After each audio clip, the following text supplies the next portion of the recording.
Hello hi. അപ്പോൾ ഇന്നത്തെ video എന്ന് പറയുന്നത് ഞങ്ങൾക്ക് നല്ല പോർക്ക് കിട്ടിയിട്ടുണ്ട്. അത് വെച്ച് നല്ലൊരു കറി ഉണ്ടാക്കലാണ് ഞങ്ങളുടെ ഉദ്ദേശം. അപ്പോൾ എൻ്റെ ഷെഫ് ഇതാണ് കേട്ടോ, എൻ്റെ ഭർത്താവാണ്. ഞാൻ വീഡിയോ എടുക്കുന്ന ആൾ.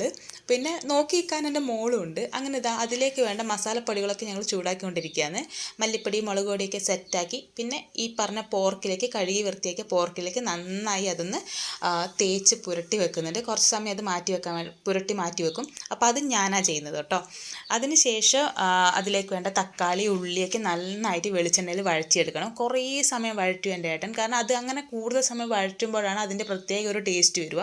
അപ്പോൾ നല്ലോണം വഴറ്റിയതിന് ശേഷം അത് മാറ്റി വെച്ച് മിക്സിയുടെ ജാറിലിട്ട് ജ്യൂസ് രൂപത്തിൽ അത് അടിച്ചെടുക്കും. കാരണം അതും ഒരു തരം ടേസ്റ്റ് തന്നെ കേട്ടോ. ഇതാണ് എൻ്റെ ഏട്ടൻ്റെ പ്രധാന പരിപാടി. നന്നായി വഴറ്റും, പിന്നെ അതിൻ്റെ കൂടെ ഇതേപോലെ ജ്യൂസ് പോലെ അത് മിക്സിയിലിട്ട് അടിച്ചെടുക്കുകയും ചെയ്യും. അപ്പോൾ അതിൻ്റെ ടേസ്റ്റ് തന്നെ നല്ലൊരു ടേസ്റ്റ്. അപ്പോൾ ഇങ്ങനെ ചെയ്യാത്തവരാണെങ്കിൽ എല്ലാവരും ഇങ്ങനെ ഒന്ന് ട്രൈ ചെയ്ത് നോക്കണം.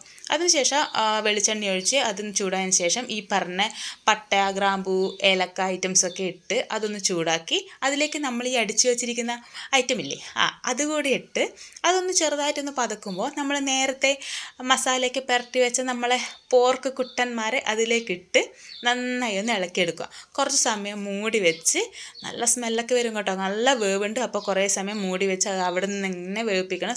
സിമ്മിലിട്ട് വേവിപ്പിക്കണം, അല്ലെങ്കിൽ അടിക്ക് പിടിച്ചു പോകും. അപ്പോൾ നല്ല സൂപ്പറായിട്ടത് വേവുന്ന വരെ വെയിറ്റ് ചെയ്യുക. കൊതി അടക്കി പിടിച്ച് വെയിറ്റ് ചെയ്യുക. അപ്പോൾ കഴിക്കാൻ റെഡി ആയിക്കോ.